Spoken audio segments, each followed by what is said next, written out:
Hello, everybody, and welcome back to UXChange, the podcast where I exchange my user experiences to change them, and yours for the better. I'm Jeremy, a mentor and senior user researcher with over 8 years of experience and a background in neuroscience. Throughout my career, I've had the privilege of engaging with hundreds of users around the world. I've created this podcast with the aim of providing my mentorship and educational content, offering actionable tips, knowledge, and guidance in the realm of research to anyone having an interest in this area. And I hope that you will find this episode insightful.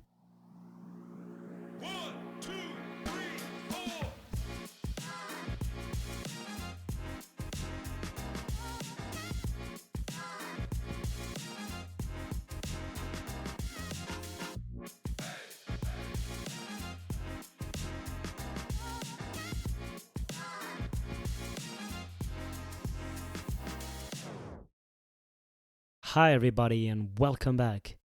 In this episode, I'll dive a little bit deeper on past insights and learnings that I may have communicated to you in past episodes related to car sorting, tree testing, and mental models. I'll share some stories of mine, and hopefully, this gives you some insights as to the importance of planning your research study and the importance of studying mental models and information architecture before doing anything else. So, I'm making this episode thanks to some recent mentorship sessions that I had with some mentees on the topic, and I'm very grateful to have had these experiences because it also expands on my way of seeing things, and it also teaches me a lot. I'm learning a lot every day by having these sessions. So, first of all, let me tell you about the importance of planning your user research. And by planning user research, I'm not only referring to one given user research in one given moment in time. I'm referring to the fact of planning your UX research roadmap and its importance. Our user research activity, if we are not so junior, cannot be conceptualized in isolation. When you're just starting out and gaining some skills in user research, you won't be asked to think about what comes next and how does that fit in the overall picture. And rightfully so, it's not the right moment for you to think about these things. You should think about gaining some skills related to the research craft, basically.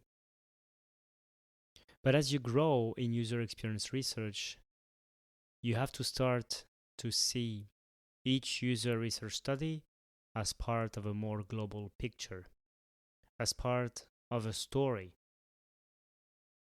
One UX research study can teach you some things, and the next one will teach you the rest. And all of that fits inside of a bigger painting, let's say.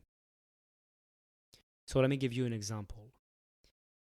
Imagine you are tasked by one product manager and your research manager to study the information architecture of a website or of a product. However, you are tasked to identify and learn about this, the mental models of your users, and how this can affect information architecture and how should we redesign the information architecture. However, at the same time, you are told that we already have something, and by something here I mean a website, a product, a system, a software with an information architecture already in place and with a design already in place, like a finished and polished UI. So what happens in this case depends on a lot of factors. And it's not as simple as I will run XYZ UX research method, because this has implications in the long run. and sometimes we do not conceptualize it. So here, let me share you once again my interest and passion for identifying mental models of your users as soon as possible, and also for information architecture. We really have to conceptualize information architecture from the start when we design a product. Just imagine that as being the skeleton of your app or of your software or of your system.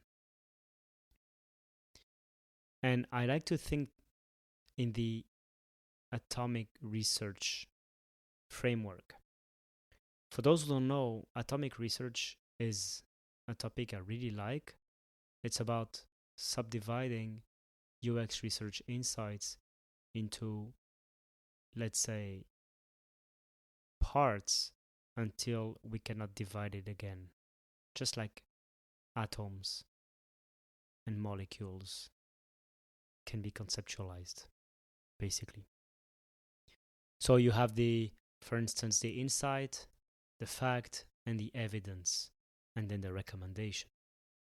And you can sort all of your insights and recommendations inside of a database, commonly called as an insight repository. So this is the atomic way of thinking that I really like, to be honest, because it has a modular aspect to it. But we should not only conceptualize it when it comes to insights, but at any point in time. Things can be divided and subdivided again until we cannot anymore. So we have to think about as much as possible and at any time, am I digging deep enough? Of course, provided you have the time and resources. Sometimes we don't have. But if you have, it would be such a pain and such a pity to burn steps along the way. Let me explain. Imagine you have a prototype and you want to test if the menu inside of your website, let's say you have an e-commerce website, is made correctly, that is aligned to users' mental models, that it is helping them accomplish their task, that they can find things where they are looking for them. Maybe you would think about showing them the prototype, the website, the app, whatever you have, and asking them to perform some tasks. However, if you only want to see if things are organized correctly, are you sure the insights you will gather cannot be biased by some other elements? So this is linked to some good principles in study design. When you want to study the impact of something on something else, so the factor on a variable, you need to isolate the factor and its modalities.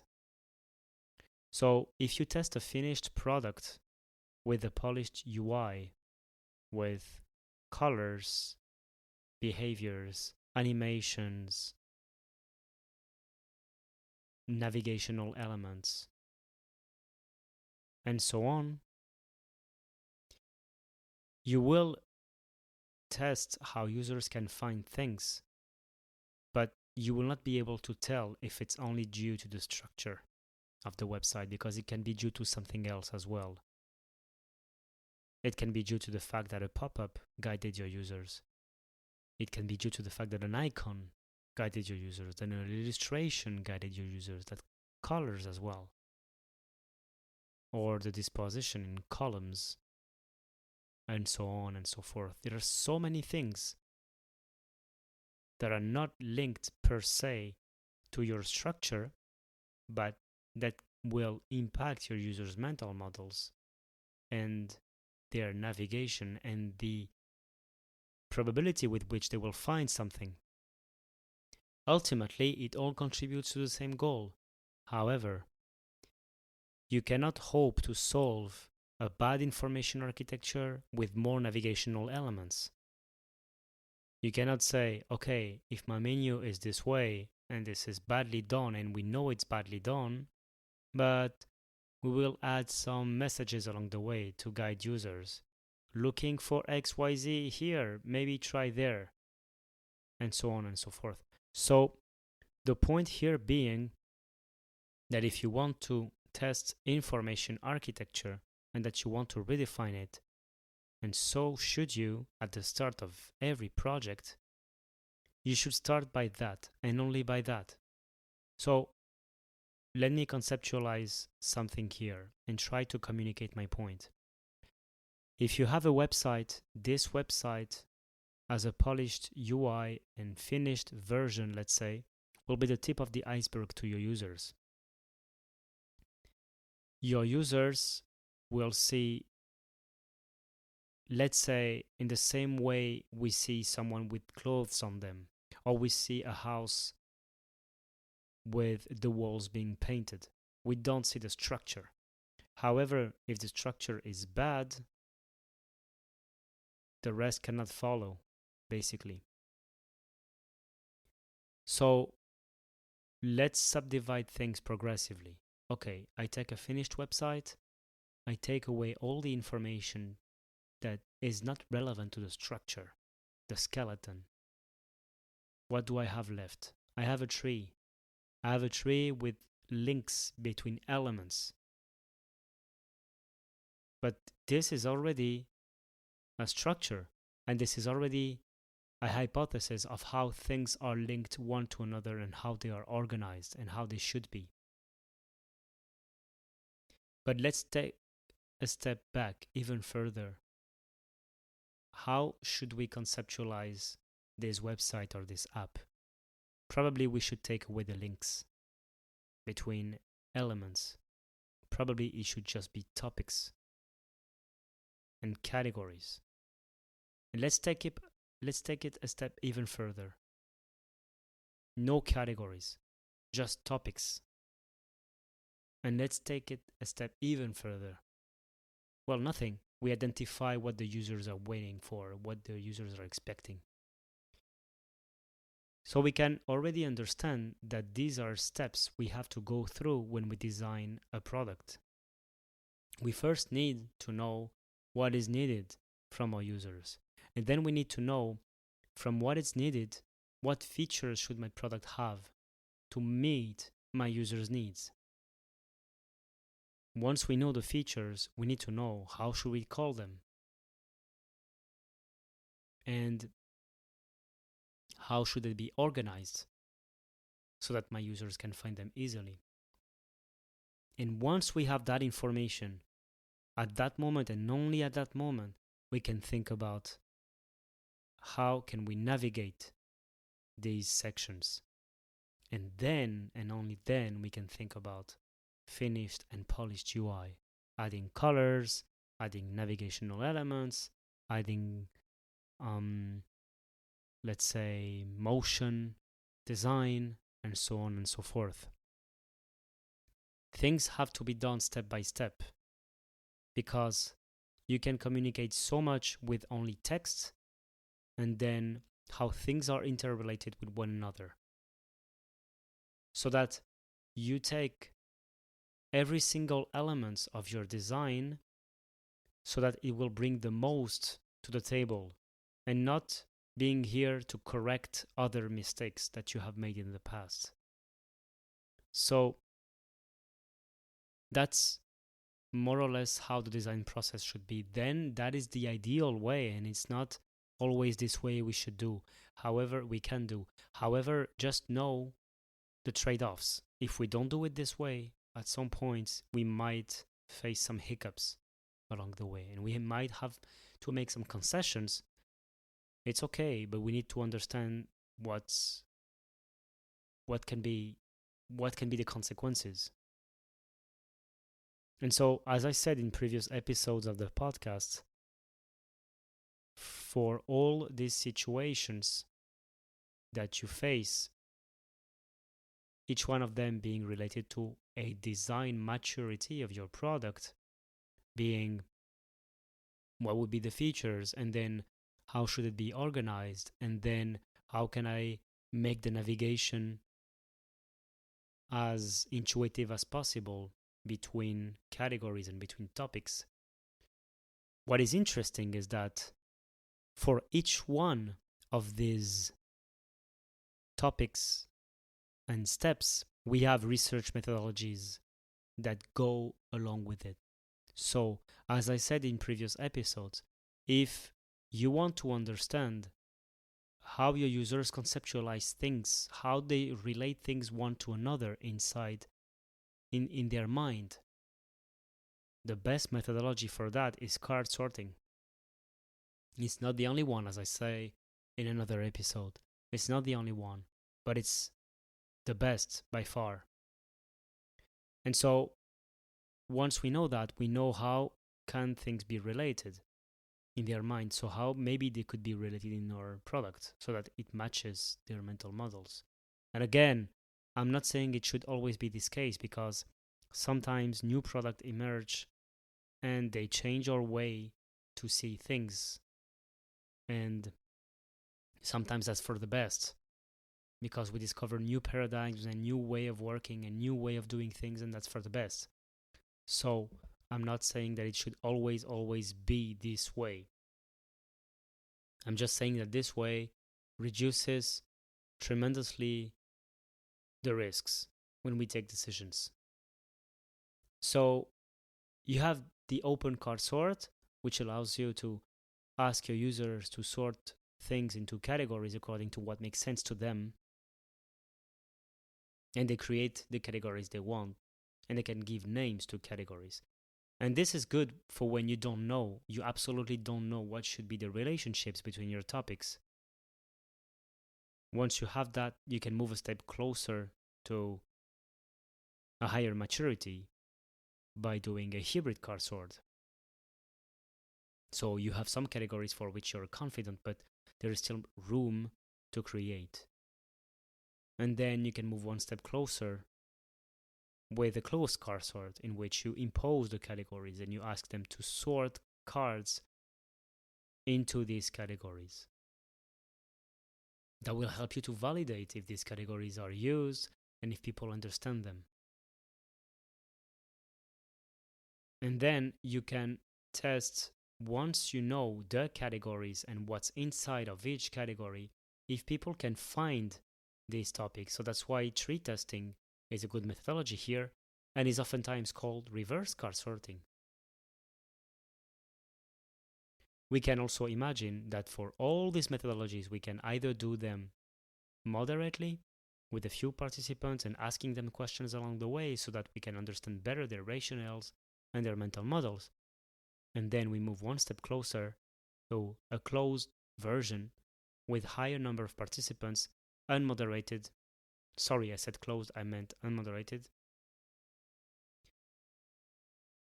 And here the focus would be quantity to validate the insights. So once we have that, we are able to identify the structure of our system, website, app, product. And by product, I always refer to digital websites and so on, but it can also be how our products organized inside of a supermarket, taking into account the constraints, of course. So this would be the optimal process to determine the navigation of a website. And then, and only then, you can use other cues. You can use the back button, you can use a search bar, you can use a pop-up, you can use a drawer, you can use swipe movement and motion design and whatever, and pop-ups if you want, and whatever. For instance, you can perform some actions sometimes by clicking on the three dots menu, and then you can perform actions. And these are not per se inside of your information architecture, but these are navigational elements that would allow you to expand a bit on the possibilities. We can also imagine to cross-link information, so using shortcuts and so on. So these are all things that can be considered, but once the priorities have been thought of, basically. And so that's why when I have someone coming to me and saying, okay, optimize my website information architecture, tell me how it should be improved, I'm very happy to do it. I'm very excited. That's, for me, the most exciting studies. However, I need to know, to what extent will you be able to redesign your information architecture? Because this answer will help me tell you what methodology I will use, or at least for me, will help me know what methodology I will use. I will dedicate specific episodes to that, but the more a methodology is qualitative and the more open and broad it is, the more time consuming will be the analysis. So that's why you need to be mindful of that. If your stakeholder tells you, oh, we already have some categories in place and we will not change that. Okay, so what you want me to do is tell you what should be inside of these categories, for instance. Okay, so once you know that, you can go for closed card sort. But you will certainly not do an open card sort if you know that the first level categories are not up to discussion. It will be wasted time and energy. And so it's very important when you conceptualize in your frameworks what methodology you can use at what step, to have in mind these things. And one of these factors here that plays a crucial role is the maturity of the product that you have in front of you and the constraints that you have. Usually, I don't like when I do research to think too much about the constraints, because in the end, our role is to come up with insights regarding our users and nothing more. But in the end, we also want to provide insights that are actually usable by our stakeholders. And this is a touchy topic because sometimes our stakeholders are not, let's say, don't have all the elements in their possession. They think redesigning a whole information architecture from scratch would be costly, and so they prefer not to do it and they treat that as a constraint. However, if we don't do it, sometimes it can lead the product in a direction we don't want it to go, because it will perpetually cause, for instance, pain points and frustrations with our users. And sometimes just going a step back is better. But I will not get into this discussion right now. The point would really be to let you know that there is an order oftentimes in using a methodology over another. Then it's really important, of course, to cover the topic of triangulation as well. To observe mental models, you have several tools at your disposal. You have card sort, you have tree tests, you have also usability testing. If one day you have a product that is already being designed, I mean by that with a polished UI, but the information architecture is up for discussion and you have time and resources, you can combine methodologies. That's encouraged, basically. However, just have in mind that if you combine a card sort with a tree test with the usability testing, you might have conflicting results that you will not be able to interpret. In this case, my point of view is always prioritize the methodology, the insights from methodology that should be happening earlier in the product development lifecycle. So in this case, card sort over usability testing, because the latter is more tactical and the former is more strategic, for instance. But it's really important to triangulate the information. So for instance, a good triangulation would be card sorting with an interview.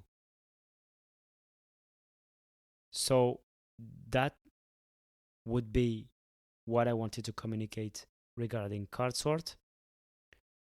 And then I had also other reflections that came to my mind with one of my mentees, and thank you for that if you're listening to this episode. So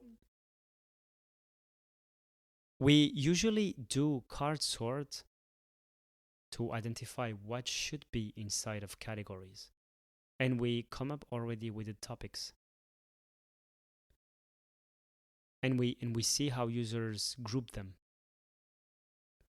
We also do tree testing to see if users can find content behind topics and behind categories. But this is more to validate if it was well organized before. And I know we go through the process of defining features before we organize them. So we know already what to provide to the users. However, in my opinion, there is too few research being done to see what users expect behind a category. So let me explain. When you want to understand users' mental models and you want to understand how users relate topics to one another, you do card sort. You give them categories, you ask them to sort things inside of these categories, or you don't them any categories and they have to create them by themselves.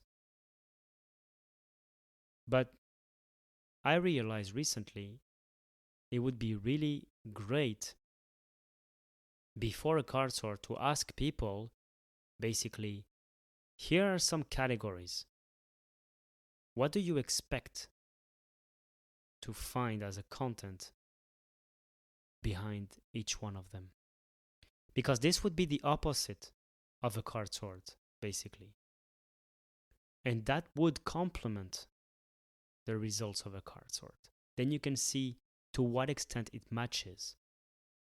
And I know this technique, I use it a lot when it comes to usability testing.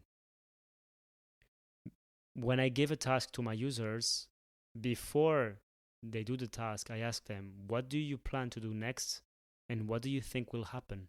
And then when they click, we can see if it meets their expectations or not. And then I ask them about this. What do you feel? How do you feel about this? Was it what you expected? So I think it's also a good thing to always conceptualize our methodologies from several angles. So we have one way of doing it, but we can also do it a completely other way to complement our insights, and we have to be creative about that. I think that's important. Another thing that came to my mind recently, as I'm currently working on some projects of mine, is that I rarely see UX researchers working on subcategories when they do their card sort. So basically the card sorting methodology and has been popularized even more in the recent years by the use of unmoderated tools, allows users to place content into categories, and then that's it, we move on. However, in a lot of my, let's say, past research over 10 years, I see people expressing the need to create subcategories. So I think it's important to add this kind of question and this second step into a card sort and to tell people, okay, now that we sorted content, let's go through a second phase. Inside each of these categories, would you make another bucket? And I think that would give us a more detailed view of our tree test later, of our tree, basically. Having in mind, and I know that, and that's also why I do it way less than a traditional card sort, is that to analyze, it's more difficult later in terms of statistics if you need to run some. However, it can be insightful. So that would be it for today's episode. I think that by now you understood that I am quite interested in the topic of mental models, card sort, tree tests. This is something that I really like. These methodologies are highly powerful, can help you to design a whole structure of a system, of a website, of an app. And for me, they are essential when you design. And I think I will still go on doing some episodes about these topics. I might do some about specifically how to analyze card sort data, how to come up with conclusions, how to synthesize your information, and how to use it to design your information architecture. And then I will move on to how you can analyze, synthesize, and present the findings of your tree test. And how does that relate with the overall use of a website, product, or app when it comes to mental models, basically? Again, I hope you learned at least one thing in this episode. If this is the case, please subscribe. That would do me a huge favor for me to gain visibility on the podcast and to continue to provide you with content that is useful to you. And until the next episode, take care. Bye-bye. And that's it for today's episode. Thank you everyone for joining me today on UXChange. I hope you found today's episode insightful and valuable. Make sure to subscribe in order for you not to miss the next episode. Share it if you liked it and leave a review. Thank you for your time and attention. If you have any questions, comments, or suggestions for future topics, feel free to reach out directly to me. You can find all the details in the show notes. And see you in the next episode. Bye-bye.